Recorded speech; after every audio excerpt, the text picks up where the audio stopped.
Hola, ¿qué tal? Mi equipo es el penúltimo. Mi equipo está conformado por Maitzilis y Sosa Castillo y su servidor. En este proyecto que tenemos, vamos a hablar un poco de la época de 1910 a la época de 1917. Lo que va a abarcar nuestro tema sería la forma de gobierno, los partidos políticos de 1917, las corrientes políticas, 1910, la división de poderes, 1911, 1912, lo que viene siendo la Revolución Mexicana, algunos datos y unos sucesos de México.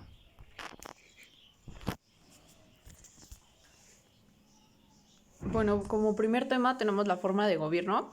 Básicamente, esta forma de gobierno, como sabemos, como parte de un dato interesante, es que inició la revolución de 1910. Este fue en el periodo de la el mandato de Porfirio Díaz, que básicamente contó con muchos años. Fue de el 28 de noviembre de 1876. Y bueno, este fue el presidente de México y tuvo un movimiento armado que se dio el plan de Tuxtepec.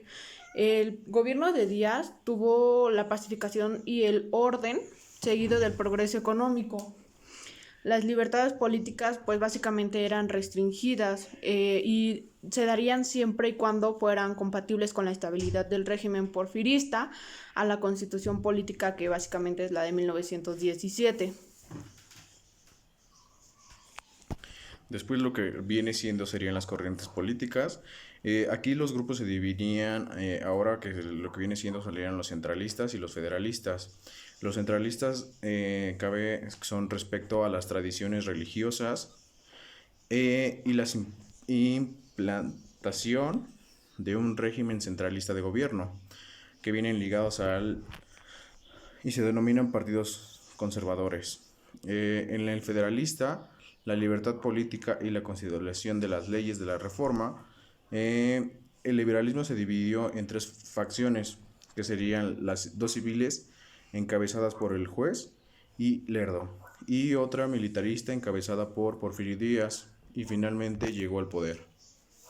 Aquí los partidos políticos que nosotros encontramos sería el Partido Antirreeleccionista, el Partido Católico Nacional, el Partido Nacional Independiente, el Partido Constitucional Progresista, el Partido Liberal Constitucionalista, el Partido Socialista del Sureste, el Partido Socialista Obrero y el Partido Nacional Cooperativista.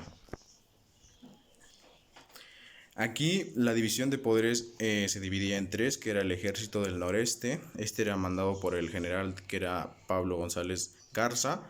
El siguiente era el ejército del norte, que era mandado por Francisco Villa. Y el último era el del noreste, que era encabezado por Álvaro Obregón. Los datos más relevantes que nosotros encontramos fue de 1910, que inicia la Revolución Mexicana. En 1911 Zapata inicia el Plan de Ayala. En 1913 a 1914 Huerta es presidente. En 1914 sucede la invasión y ataque estadounidense en el puerto de Veracruz. En 1915 es la derrota de Villa de Celaya y en 1917 se promulga la Constitución Carranza y entra a cargo como campo de presidente de 1917 a 1920. Como sucesos más importantes durante los años de 1910 a 1917 tenemos la Revolución Mexicana. Este fue un conflicto que pues fue armado e inició el 20 de noviembre de 1910. Este tuvo consecuencia del descontento popular hacia la dictadura de Porfirio Díaz. Eh, Básicamente la revolución fue una etapa violenta y armada que buscaba derrocar el gobierno en turno, que era el de Porfirio Díaz. Las revoluciones se desatan a partir de la existencia de una dictadura o de un gobierno aristocrático. Su duración fue acotada. La revolución terminó en 1920 y básicamente pues duró 10 años. Y esto fue por la llegada del grupo de Sonora al poder, que fue llamado, integrado como por ejemplo por Adolfo de la Huerta, Álvaro Obregón y Plutarco Elías Calles.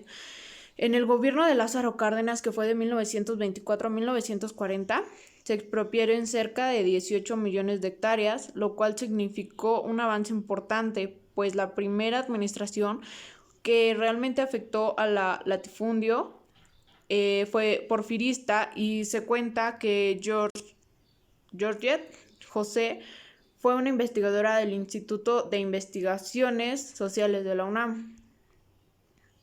Como parte de los sucesos tenemos el nacimiento de la Constitución de 1917. Esta fue por la fuerza militar de Venustiano Carranza, y pues este convocó a un congreso constituyente en la ciudad de Querétaro. Únicamente fueron diputados carrancistas, y el Congreso trabajó 2 meses para la elaboración de la nueva Constitución Federal, en la que se introducen reformas en su articulado y se establecen principios innovadores en materia agraria. El proyecto original fue redactado por los diputados José Natividad Macías, Félix F. Pallavicini, Luis Manuel Rojas, Alfonso Cabrioto, Manuel Andrade y Juan N. Frías. Pero en el curso de las sucesiones el proyecto fue modificado hasta alcanzar su forma final, para conseguirse lo que permitió que se promulgara la nueva Constitución. También tenemos la guerra, que por parte del gobierno tomó perfiles despiadados. Zapata murió en una emboscada ante las amenazas que suponía para el gobierno federal.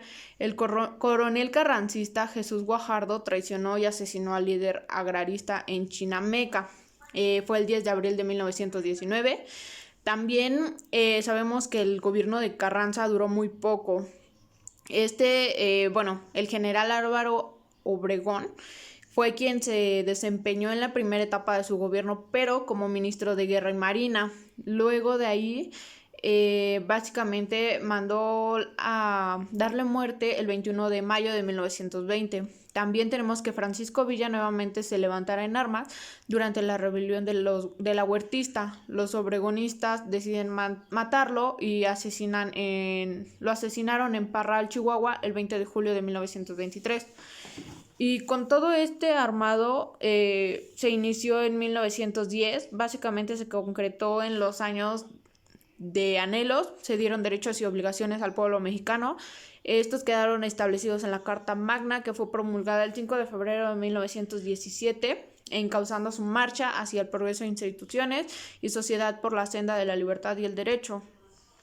Por último tenemos el Plan de Ayala. Este fue un reclamo político y social por parte de los campesinos de México. Fue proclamado el 28 de noviembre de 1911. Este fue básicamente cuando estaba sucediendo lo de la Revolución Mexicana, y se llevó a cabo luego que el Estado efectuara una quita de terrenos a los campesinos originarios.